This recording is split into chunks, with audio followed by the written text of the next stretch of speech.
자, 이 본문을 가지고 말씀과 경건에 집중하는 성도가 됩시다라는 제목으로 오늘 함께 은혜를 나누도록 하겠습니다.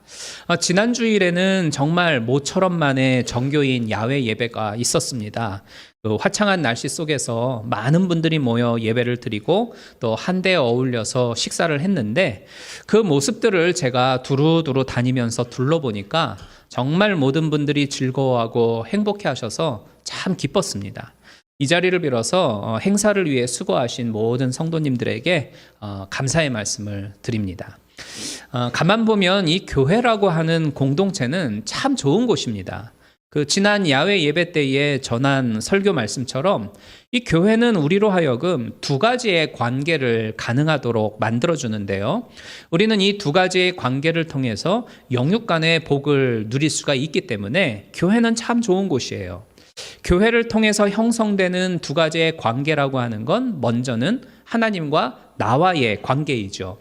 세상 사느라고 자연스럽게 우리가 하나님과 멀어지게 되어지고 혹은 완전히 끊어져 있던 하나님과의 관계였었는데 우리가 교회에 나옴으로써 말씀을 통해서 또 찬양과 기도를 통해서 그리고 종합적으로는 이렇게 예배를 드림으로써 하나님께 한 걸음 한 걸음 더 가까이 다가가게 되지요.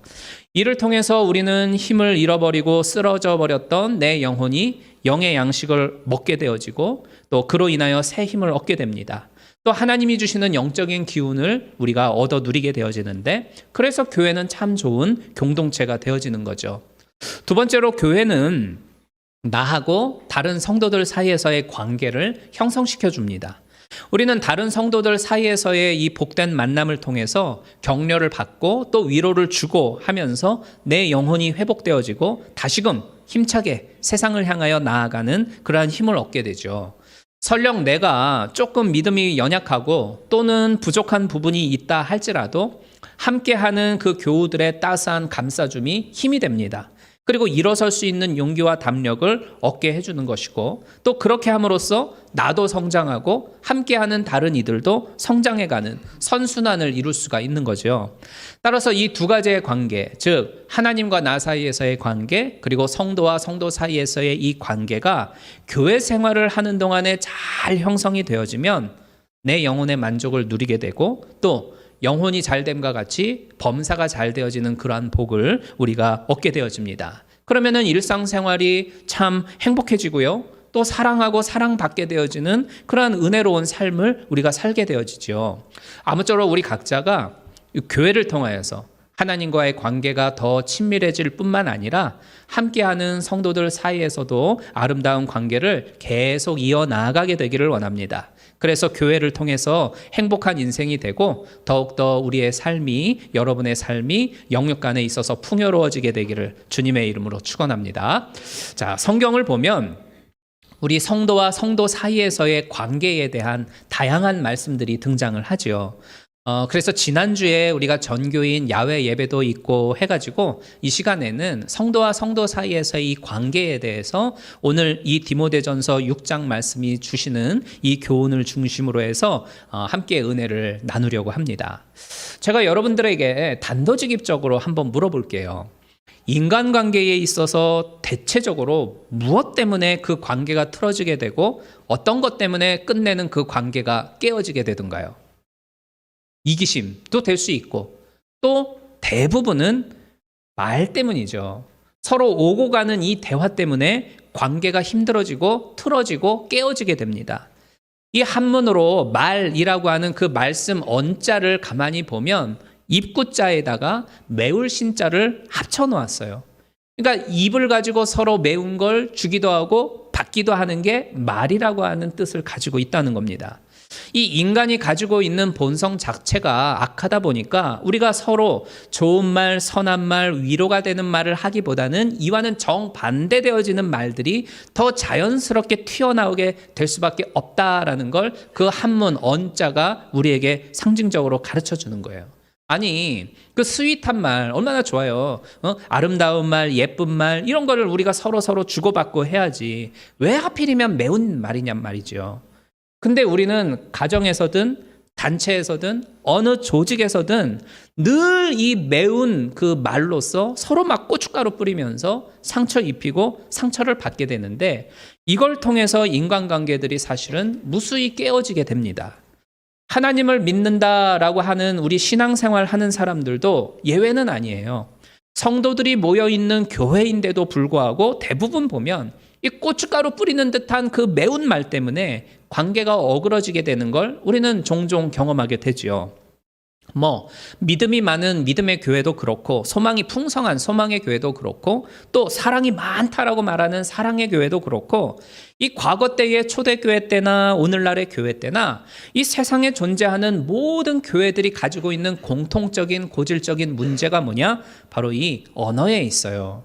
제가 지금까지 신앙생활을 하면서 말 때문에 깨어진 관계들을 무수히 많이 봤는데 그 안에는 몇 개의 공통점이 있다는 걸 발견하게 됩니다. 첫 번째는 뭐냐면 교회 안에는 유독이도 자기 확신이 강한 분이 계세요. 그죠? 근데 이분들이 자기 생각이나 의견을 강력하게 주장을 하게 되다 보면 어김없이 말로 인해서 상처를 받는 분이 등장하기 마련이에요. 자기 확신과 주장이 강한 분들이 말하는 것을 보면 마치 막 비장한 각오로 전쟁에 임하는 사람처럼 보여요. 막 자기 뜻을 어떻게 해서든지 관철을 시키려고 하다 보니까 이 대화가 전쟁이 돼버리죠. 전쟁이 되면 거기엔 반드시 뭐가 있어요? 승리하는 사람과 패배하는 사람이 존재하죠. 그러면 당연히 내가 졌어, 내가 패한 느낌이 든다라고 하는 사람은 그 사람은 상처를 받게 되고 그러다 보면 그 관계는 멀어질 수밖에 없게 돼요. 이런 일이 있었습니다. 성찬식을 앞두고 성찬을 준비하는데 새로 교회에 등록하신 어떤 분이 예배를 담당하는 부장님에게 찾아가 가지고 성찬은 포도주로 해야 되는데 왜 이 교회에서는 포도주스로 합니까? 라고 물었어요. 그래서 우리 교회는 연세 드신 분들이 많으셔가지고 예전에 있었던 교회는 어른들이 많았어요. 보통 이민교회는 어르신들이 많이 계시지 우리처럼 이렇게 젊은 분들은 별로 없거든요. 근데 그 교회는 대부분이 다 하얀 머리 분들이 많으셨어요. 그래서 우리 교회는 연세 드신 분들이 많으셔가지고 포도주를 성찬으로 하면 어지러워하고 막 술기운 돈다고 힘들어하시는 분들이 많아가지고 우리는 포도주스로 합니다. 이렇게 이야기를 하셨어요. 그러면서 이제 둘이 옥신각신하게 된 거예요. 그러다가 결국은 성경도 모르는 무식한 사람이 예배를 담당한다. 교회에 갓 들어온 분이 무슨 말을 그렇게 하냐. 막 이러면서 싸움이 붙었어요. 그러다가 이제는 저를 데다가 놓고 제일 만만한 게 이제 부목사지 않습니까? 부목사를 앉혀다 놓고 뭐가 옳으냐 판단해 달라는 거예요. 쉽게 말해서 심판받아달라는 거죠. 그래서 이것도 좋고 이것도 좋고 저것도 다 좋은데 상황에 맞게 하면 좋지 않습니까? 그래서 우리는 어르신들이 많아서 포도주스로 하는 게 맞을 것 같습니다. 이렇게 말했더니 목사가 무식하다고 하면서 막 별소리를 다 저한테 퍼부었어요. 이 교회에서 어떤 행사를 하거나 일들을 계획하고 그거를 이제 진행해 나가게 될 때가 있잖아요. 그러다 보면 무언가 하나를 선택해야 하는 순간이 오지 않습니까? 그러면 이러할 때에는 복음의 어떤 그 근본 본질에서 벗어나지 아니하고 또 기본 상식에서 어긋나지 않는다라고 하면 그 행사나 일을 담당하고 있는 리더에게 결정권을 주는 게 결과적으로는 공동체를 위해서 가장 좋아요.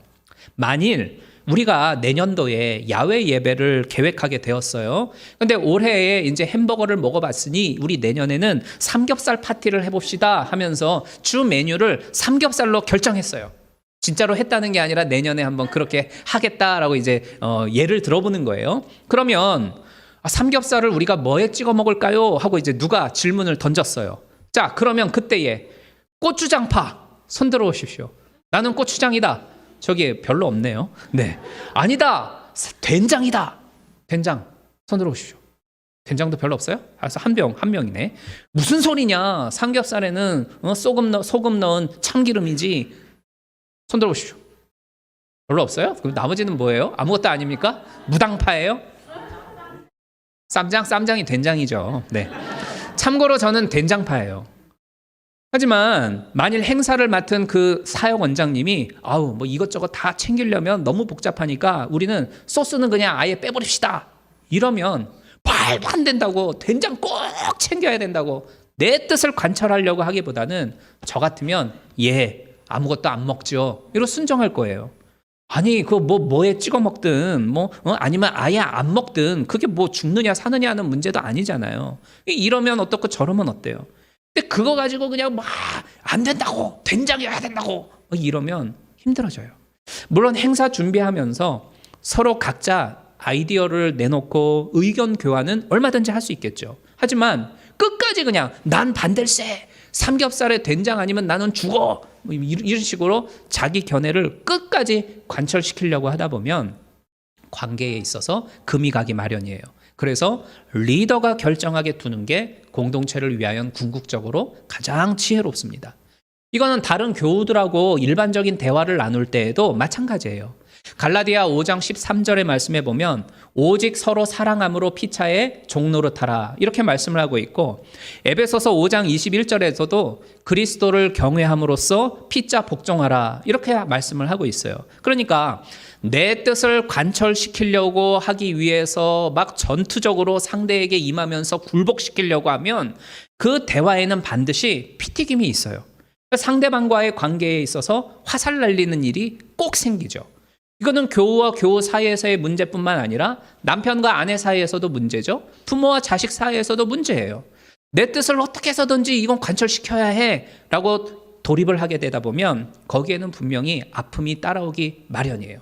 사실 나중에 생각해보면 그거 사실 별거 아니었어요. 이래도 좋고 저래도 좋고 아무것도 아니었는데 그 당시에는 이거 어떻게 해서든지 내가 이거 해야 돼 라는 그 생각에 꽂히게 되죠. 그러다 보면 관계는 틀어지게 돼요. 두 번째 유형은 남의 형편이나 처지는 생각하지 아니하고 하게 되는 말이 관계를 깨뜨립니다. 이런 이야기가 있어요. 어느 날 왕이 이제 자리에 편안히 앉아 있습니다. 겨울이었어요. 사흘 밤낮을 쉬지 아니하고 눈이 내리는데 이 왕은 따뜻한 방 안에 앉아가지고 여우털로 된 옷을 입고 눈 내리는 그 경치의 아름다움에 푹 빠져 있습니다. 눈이 내리면 세상이 정말 깨끗해지고 아름다워지는구나, 이런 이야기를 하면서 곁에 있던 신하에게 올해는 이렇게 눈이 많이 오니 얼마나 좋아, 온통 깨끗하고 나는 너무 따뜻해, 이런 이야기를 해요. 그러자 옆에 있던 신하가 왕의 입은 그 여우털 옷을 물끄러미 쳐다보면서 폐하, 정말로 춥지 않으십니까? 현명한 왕들은 자기가 배불리 먹을 때에는 누군가가 굶주리지는 않을까 생각을 하고, 자기가 따뜻한 옷을 입으면 누군가 얼어 죽지는 않을까 걱정을 하고, 자기의 몸이 편안하면 또 누군가는 피로해하지는 않을까 염려했습니다. 그런데 왕께서는 다른 사람은 전혀 배려하지 않는군요, 이런 이야기를 했다고 그래요. 우리 속담 가운데에 자기 배부르면 남의 배 고픈 줄 모른다, 이런 말이 있어요. 내가 누리고 있는 이 여유가 모두에게 있는 것은 결코 아니죠.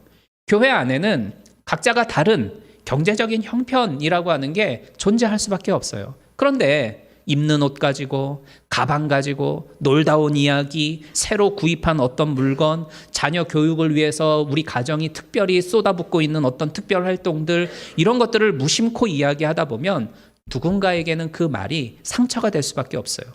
하루하루 먹고 살기도 바쁜 성도가 내 옆자리에 앉아 있는데 거기에다가 대고 우리 남편이 결혼기념일날 다이아몬드 반지 사줬다고 하면서 그거 얘기하고 있으면 어떻겠어요? 예쁘다, 정말 좋겠다, 이렇게 하겠지만 여하튼 상처될 여지가 크죠. 그러다 보면 교회에 나오는 걸 꺼려하게 되거나 서로의 관계에 있어서도 어려워지기 마련이에요. 빌립보서 2장 4절에 보면 다른 사람들의 일을 돌아보며 나의 기쁨을 충만케 하라라고 하는 말씀이 나옵니다. 그러니까 하나님을 기쁘시게 하는 일이라고 하는 건 다른 게 아니에요. 다른 사람들을 돌아보고 그 사람들의 형편을 생각하며 배려할 줄 알고 그 속에서 나오는 삶과 그리고 언어 생활을 할 때에 그게 바로 하나님을 기쁘시게 하는 삶이 된다라는 겁니다. 그리고 세 번째 유형은 빈정대는 말이 관계를 깨뜨립니다. 이 빈정된다라고 하는 말은 남을 은근히 비웃는 태도로 놀리고 말을 행한다라는 그런 뜻을 가지고 있어요. 제가 예전에 LA에서 부목사로 있었을 때였습니다. 그 교회는 정말 독특한 교회였어요. 그래서 5년 동안 있으면서 제가 여러분들에게 해드릴 수 있는 예화가 너무너무 풍성해요. 그러니까 제 속은 썩어 문드러지고 머리는 너무너무 복잡했지만 가만 생각해보면 덕분에 예화가 충만하구나, 이런 생각을 해요. 그때에 우리 그 권사님과 장로님 중에 한 분이 저한테 뭐라고 말씀하셨냐면, 목사님처럼 오랫동안 우리 교회에 버텼던 부교육자는 없었습니다. 이렇게 말씀하셔요. 제가 5년 동안 그 교회에 있었거든요. 한 번은 제가 속이 너무 안 좋아가지고 주일날 교회에서 보통 점심을 먹지 않습니까? 근데 점심을 못했어요. 속이 불편해서. 근데 그걸 보신 권사님이 오셔가지고는 목사님 왜 식사 안 하세요? 그러시기에 제가 위가 좀 불편해서 오늘은 좀 위를 좀 비워놓으려고요. 이렇게 말씀했더니 이 권사님이 웃으면서 가만 보면 김철 목사님은 되게 자주 아픈 것 같아요. 아니 젊은 사람이 돌도 씹어 먹을 나이인데 그렇게 못 먹어가지고 목회하기 어렵겠어요. 이래 말하는 거예요. 아니 누구나 아프고 싶어가지고 아픈가? 나도 그냥 막 먹고 싶다고요. 근데 왜 그렇게 말하는지 모르겠어요. 또 한 번은 이제 새가족 환영회가 있었는데 사역 원장님이 정해주신 그 목회자들의 복장이 노란색 셔츠에다가 나비 넥타이였어요. 그래서 이제 노란색 셔츠에다가 나비 넥타이를 하고 모임 장소에 갔는데 저를 위아래로 쓱 이렇게 쳐다보면서 스캔을 하더니 기생 오래비 같으십니다. 이러는 거예요. 아니 목사한테 기생 오라비라고 하면은 그게 칭찬이에요? 뭐예요? 뭡니까?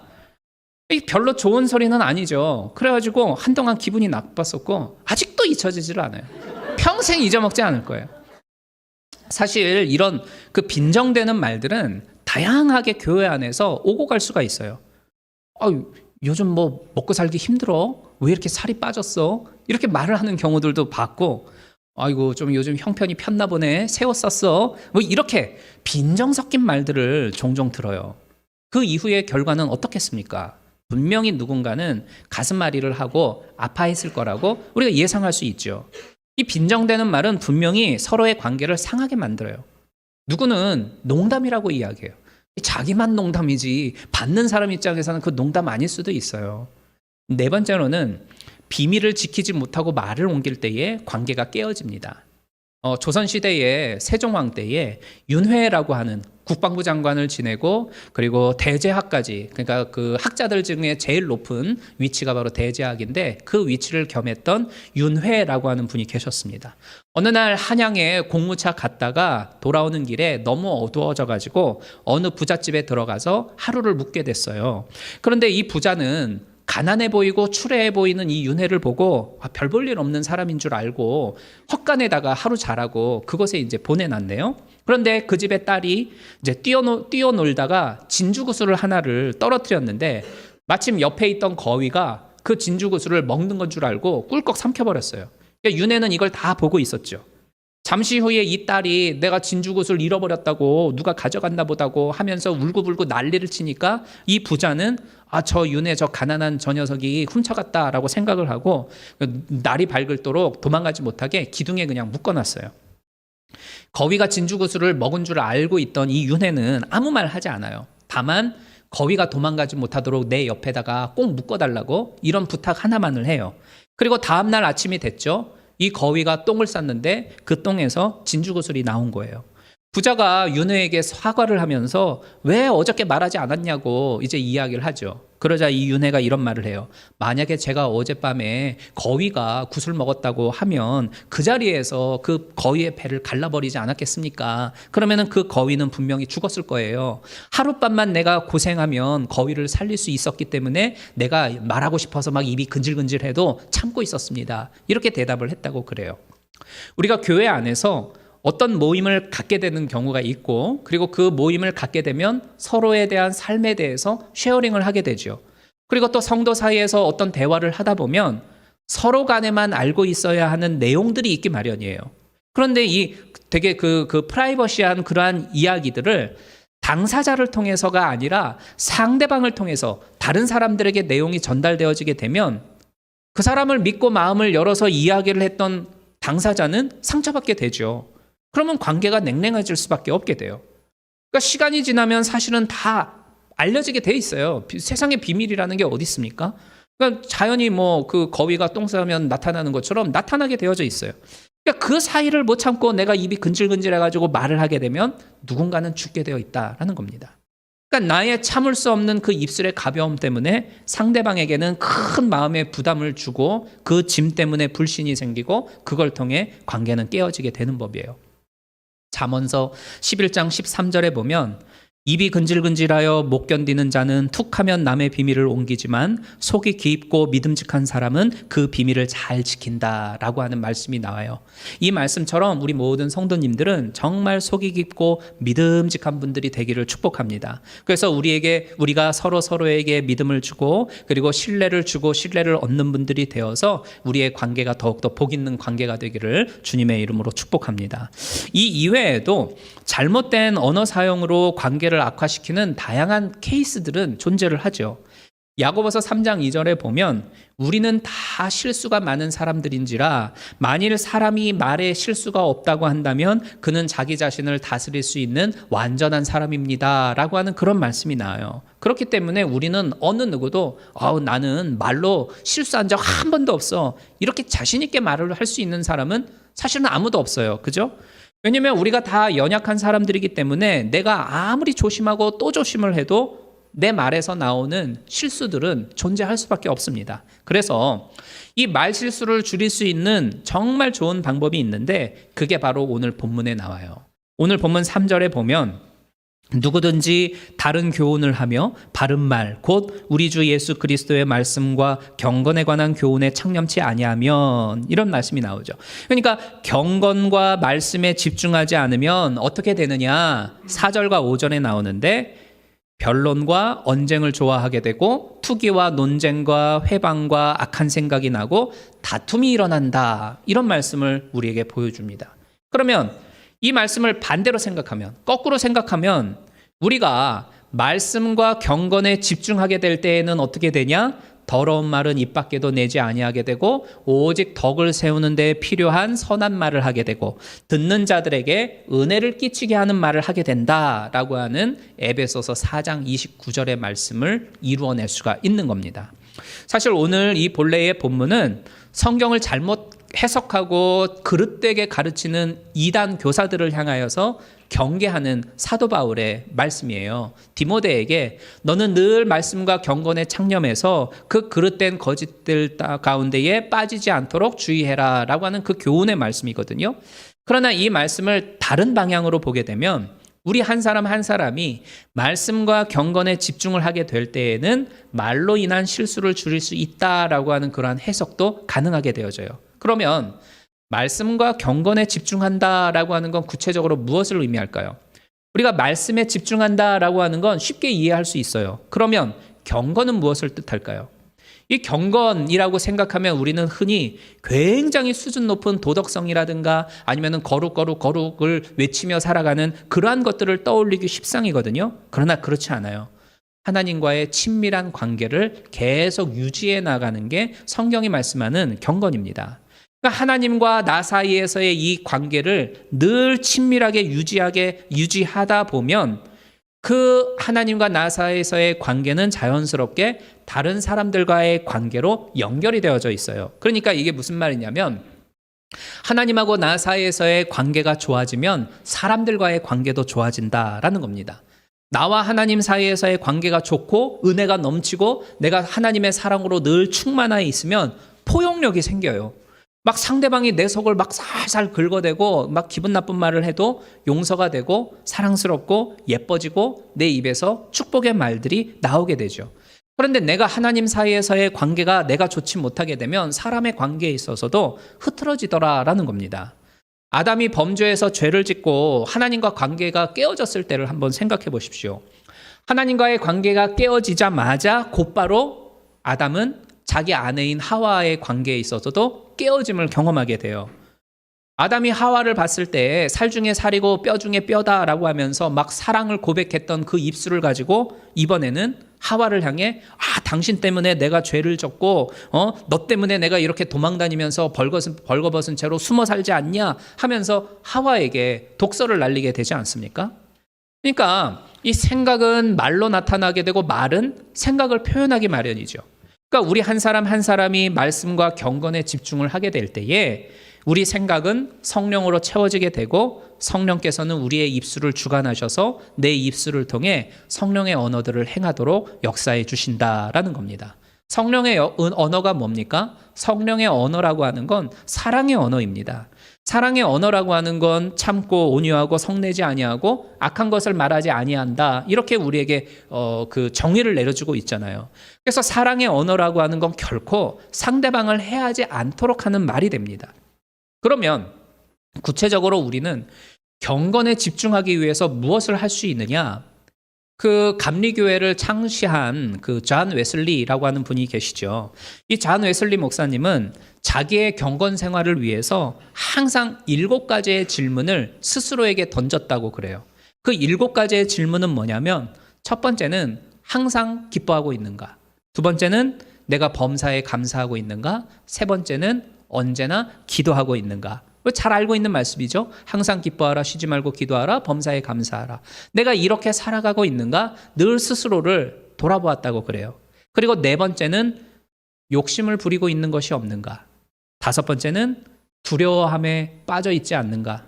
그리고 여섯 번째는 늘 하나님의 사랑을 느끼고 살아가고 있는가? 그리고 마지막 7번째는 내가 무슨 말을 하든 행동을 하든지 간에 이것이 과연 하나님을 기쁘시게 하는 것이 되는가? 이것을 늘 스스로 생각해 보았다고 그래요.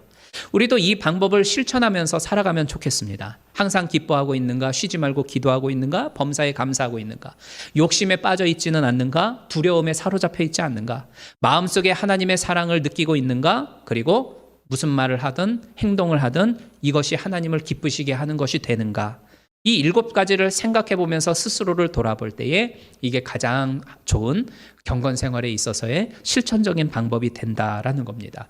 아무쪼록 우리 한 사람 한 사람이 더욱더 말씀과 경건에 집중을 해서 사랑의 언어가 우리 안에 늘 흘러 넘쳐나게 되기를 소망합니다. 그래서 우리가 이루고 있는 보이지 한인 침례교회, 이 교회 공동체 안에서 하나님이 주시는 은혜를 더 우리가 풍성히 경험하게 되어지고, 그리고 우리가 머무르고 있는 우리의 가정, 남편과 아내 사이에서 또 부모와 자식 사이에서도 늘 사랑의 언어가 우리의 입술에서 넘쳐남으로 말미암아 행복한 공동체를 이루어낼 수 있는 우리 모든 성도님들이 되시기를 주님의 이름으로 축원합니다.